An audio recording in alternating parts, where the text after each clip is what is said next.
O protagonismo dos profissionais indígenas na rede municipal de ensino de Barra do Garças foi o tema da primeira live de formação continuada da Secretaria de Educação em 2022. A live aconteceu no dia 20 de abril, um dia após o Dia dos Povos Indígenas. A formação contou com a palestra de Cristóvão Peritzá, Dalise Denilson e a nutricionista Juvencina, profissionais indígenas da Secretaria Municipal de Educação, que orientaram e falaram sobre as ações que são realizadas na educação indígena do município. A iniciativa tem o objetivo de capacitar os profissionais da área de educação indígena de toda a rede. A live contou com a participação maciça de profissionais da educação de toda a região, como conta a professora formadora Priscila Moraes.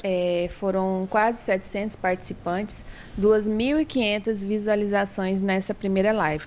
Lembrando que esse projeto das lives, todo esse movimento, ele foi idealizado e realizado a partir de um projeto do ex-secretário, professor Severino, durante a pandemia. E foi um projeto que deu muito certo. O ano passado foram 9 jornadas formativas, chegando até 1.200 participantes.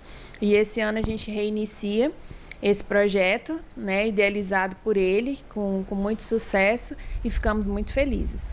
A temática foi o protagonismo dos profissionais indígenas na rede municipal de educação. E ao pensarmos na temática para a live desse ano, abordando a diversidade indígena, abordando os povos indígenas, pensamos então, por que não trazer eles para falar sobre o papel, o trabalho que eles estão desempenhando. Essa temática abriu esse ciclo, essa jornada de formações de 2022.